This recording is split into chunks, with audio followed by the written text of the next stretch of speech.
बच्चों NCERT class 6 की geography चल रही है, चैप्टर नंबर 3 चल रहा है और इसका यह सेकंड पार्ट है। इससे पहले वाली वीडियो में हमने फर्स्ट पार्ट में क्या क्या देखा था उसको रिकैप कर लेते हैं। अर्थ दो टाइप की मूवमेंट बताती है, एक तो होता है रोटेशन, दूसरा होता है रिवॉल्यूशन। रोटेशन का मतलब क्या होता है, अर्थ जो अपनी एक्सिस पर गोल गोल घूमती है, यह कितने दिनों में होती है, 24 दिनों में होती है। रिवॉल्यूशन का मतलब क्या होता है, अर्थ सूरज के चारों तरफ जितने दिनों में चक्कर लगाती है।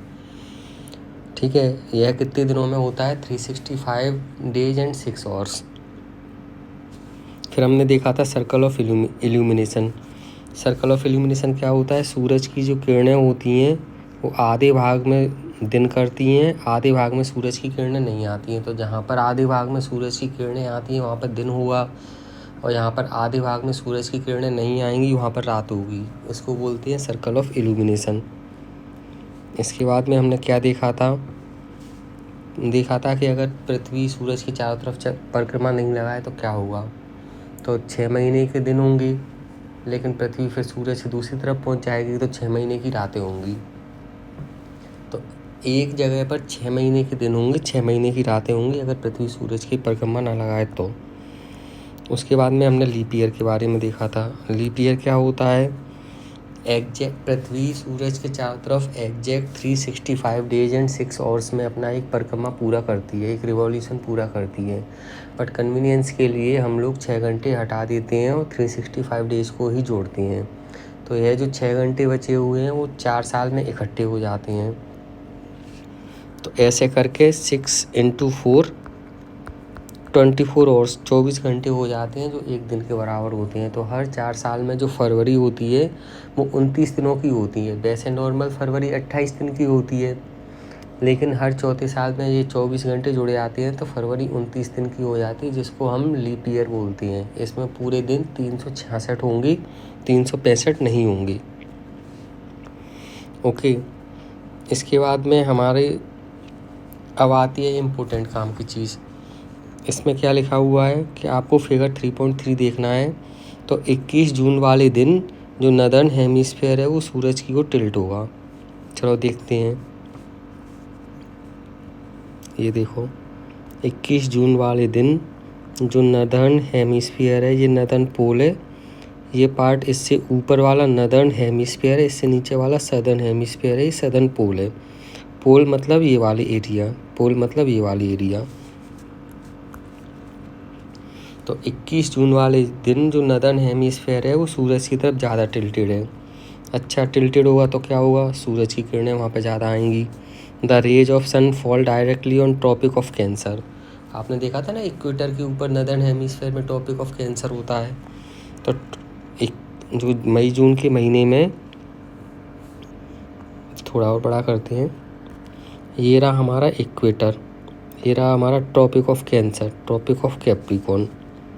तो ये है कैंसर, ये है कैप्रिकॉर्न। तो सूरज की जो किरणें होंगी वो ट्रॉपिक ऑफ कैंसर पे ज़्यादा आ रही हैं। ये देखो, ये देखो, ठीक है। ऊपर वाला हटा देता हूँ, नीचे वाला है जो सूरज की किरणें हैं वो ट्रॉपिक ऑफ कैंसर पर ज़्यादा आ रही हैं।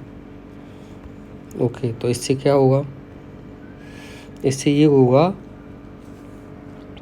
As a result these area receive more heat. यहाँ पे ज़्यादा हीट होगी, कहाँ पर, ट्रॉपिक ऑफ कैंसर के ऊपर। कब, मई जून के महीनों में। ठीक है। The area near the poles receive less heat. अब इसमें ऑब्वियसली बात है, क्योंकि जो पोल्स के पास होंगी एरिया वहाँ पर लेस हीट होगी। क्यों होगी, क्योंकि सूरज की किरणें डायरेक्ट नहीं आ रही हैं, स्लैंटिंग होके आ रही हैं, झुकाव होके आ रही हैं। तो जो चीज़ स्लैंटिंग होके आती है वो कम एरिया में जा पाती है।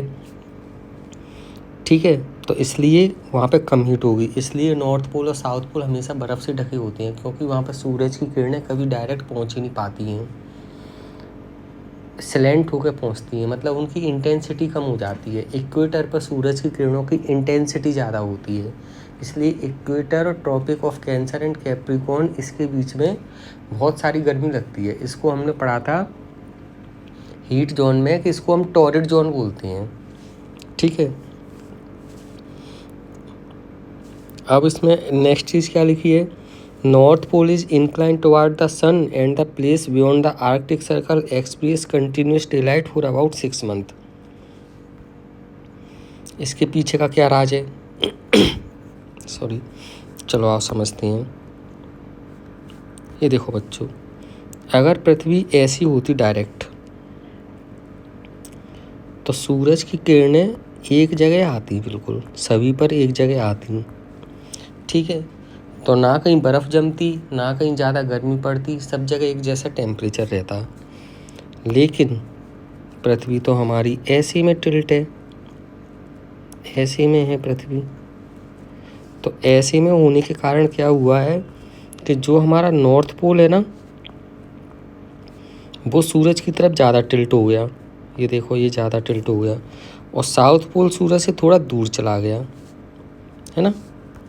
ये नॉर्थ पोल ये सूरज की तरफ टिल्ट हो गया, साउथ पोल दूर चला गया। तो इस कारण 6 महीने तक जब पृथ्वी ऐसे घूमेगी ना गोल गोल, तो 6 महीने तक इस वाले एरिया में लगातार लाइट रहती है, और 6 महीने तक ये वाला एरिया हमेशा अंधेरे में रहता है। यही इसमें दिखाने की कोशिश की गई है, समझाने की, ठीक है। क्या समझाने की कोशिश की गई है कि beyond the arctic circle experience continuous day light for about 6 months since a large portion of northern hemisphere is getting light from sun, तो it is the summer in region north of equator. North of equator में क्या होगा मई जून के महीने में कि पूरा का पूरा जो नदर्न हेमिस्फेयर है वो सूरज से डायरेक्ट लाइट आती है उसमें, तो वहाँ पे गर्मी पड़ेगी। The longest day and shortest night at this place occur 21 June. 21 जून आपके घर में बड़े बुजुर्ग हों तो उनसे पूछ लेना, मई जून के महीने में बड़े दिन होते हैं। बड़े दिन का मतलब क्या है कि दिन लंबे होते हैं। क्यों? सूरज तो सुबह 5 बजे उगेगा और डूबता कितने बजे है? 7 साढ़े 7 बजे तक डूबता है। तो लगभग 14-15 घंटे के दिन होते हैं और 6-7 घंटे की रातें होती हैं, ठीक है। इसका उल्टा होता है सर्दियों में। सर्दियों में दिन छोटे होते हैं, लगभग 7:30-8 बजे सूरज उगता है और 5-5:30 बजे डूब जाता है। और रातें लंबी होती हैं, रातें होती हैं 14-14 घंटे की सर्दियों में, वो अभी हम आगे देखेंगे।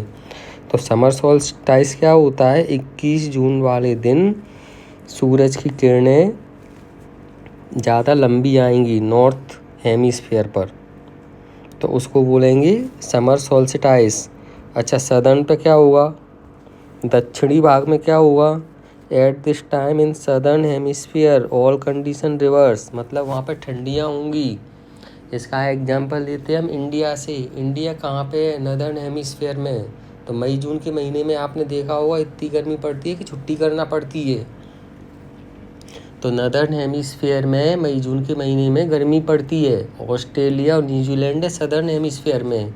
तो मई जून के महीने में भैया वहाँ पे पड़ती हैं ठंडी भयंकर वाली,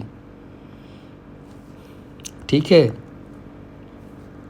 अब आते हैं विंटर सीजन के बारे में। विंटर सीजन, सॉरी, ये लिखा हुआ है कि वहाँ पे विंटर सीजन होता है सदर्न हेमिस्फीयर में। अब अर्थ की इस पोजीशन को बोलते हैं समर सोल्स्टिस, गर्मी में नॉर्थ पोल की तरफ जो होता है उसकी। अब अगला है 22 दिसंबर वाले दिन क्या होगा? 21 जून वाले दिन ट्रॉपिक ऑफ कैंसर पर सबसे ज़्यादा लाइट पड़ रही थी, तो 22 दिसंबर को ट्रॉपिक ऑफ कैप्रिकॉर्न पर सबसे ज़्यादा लाइट पड़ती है। क्यों पड़ती है? क्योंकि जो साउथ पोल होता है वो सूरज की तरफ झुका हुआ होता है। देख लेते हैं इस डायग्राम में। यहाँ 22 दिसंबर वाले दिन जो सदर्न पोल है, जो नदर्न पोल है, ये सूरज की तरफ ज़्यादा झुका हुआ है। नदर्न पोल सूरज से दूर है, तो सदर्न पोल चूँकि सूरज की तरफ झुका हुआ है, तो 22 दिसंबर को ट्रॉपिक ऑफ कैप्रिकॉर्न पर सूरज की डायरेक्ट लाइट आती है।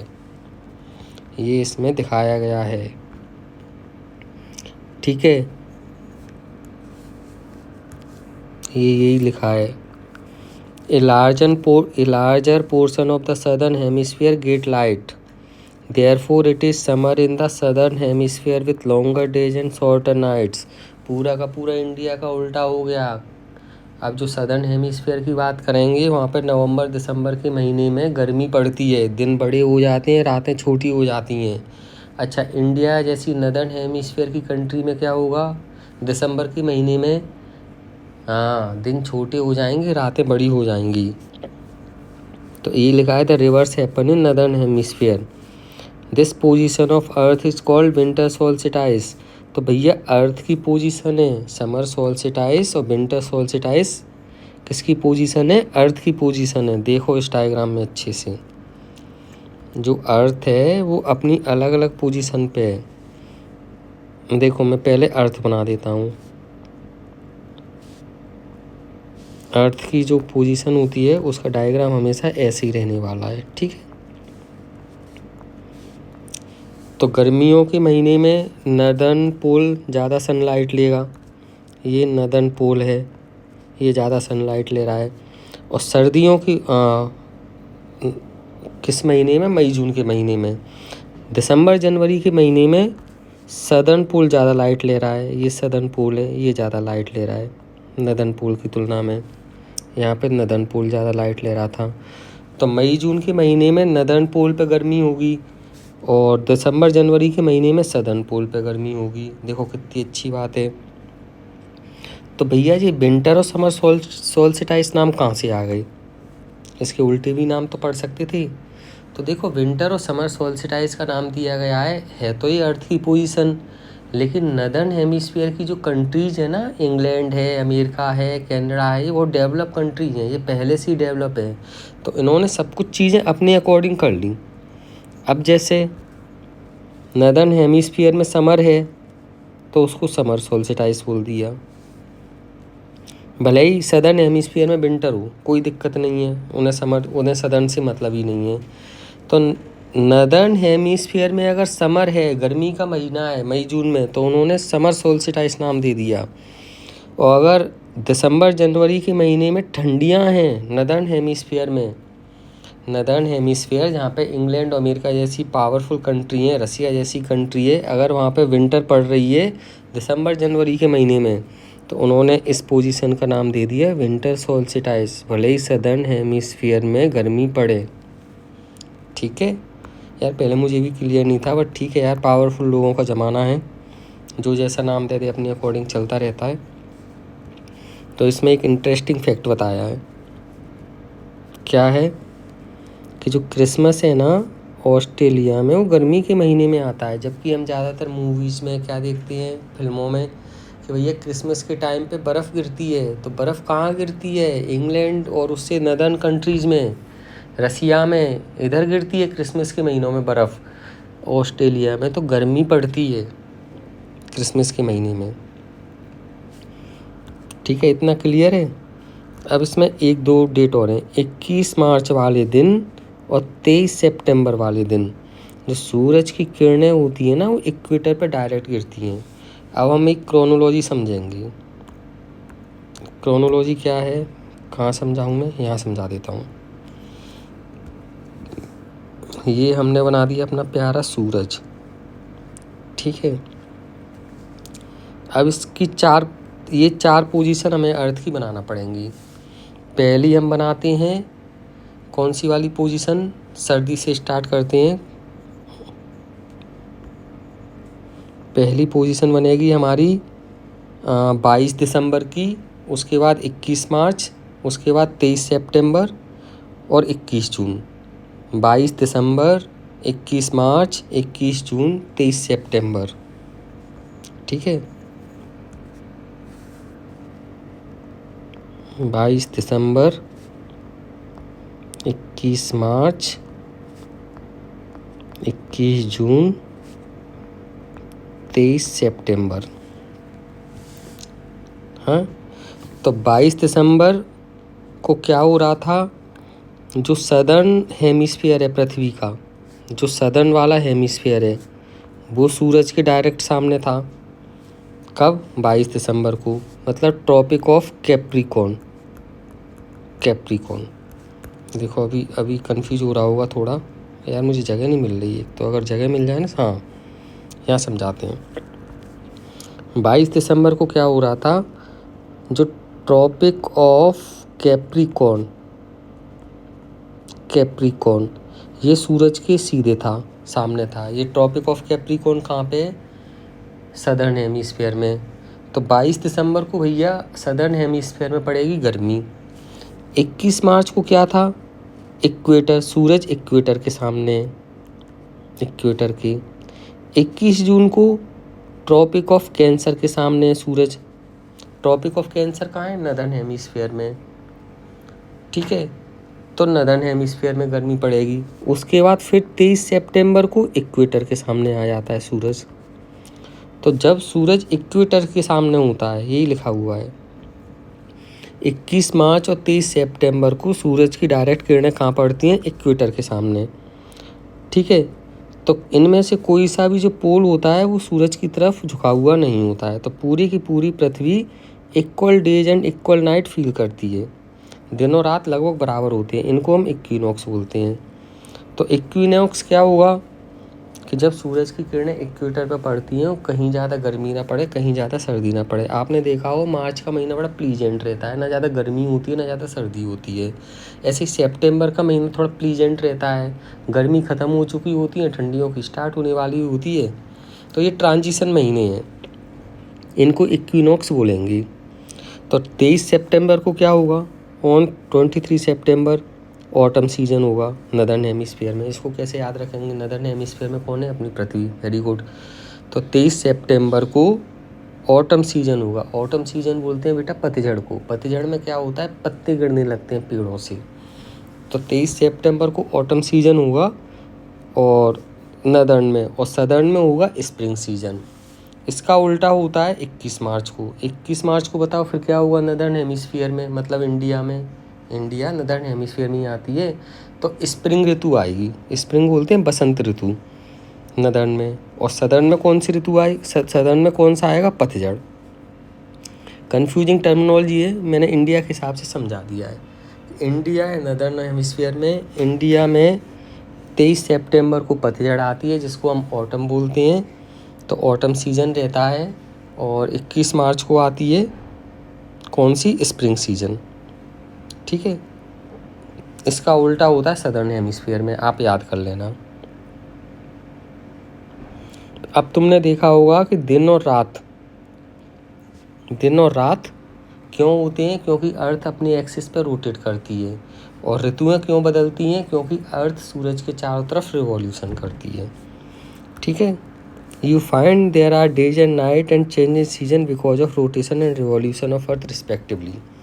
तो रोटेशन की वजह से दिन रात होता है और रिवॉल्यूशन की वजह से ऋतुएं आती हैं, ठीक है। अब इसके पहले वाले पार्ट को आप देख लीजिए, पुरानी वाली मेरी प्लेलिस्ट में से, बहुत अच्छे से समझाई है मैंने। तो उम्मीद करता हूँ कि आज की वीडियो भी आपको अच्छे से समझ में आ गई हो। अगर अच्छी लगी हो तो लाइक दबा दीजिए, अपने दोस्तों के साथ शेयर कर दीजिए। अब इसके अगली वाली वीडियो में हम क्वेश्चन आंसर देखेंगे। क्वेश्चन आंसर देखना बहुत ज़रूरी है, जिससे हमें समझ में आता है कि हमें ये वाला चैप्टर कितना समझ में आया है, ठीक है दोस्तों। तब तक के लिए टाटा बाय बाय। और आपकी जो भी क्वेरी हो आप कमेंट में एक बार मेरे से ज़रूर पूछिए, मैं सबका सॉल्यूशन लाऊंगा।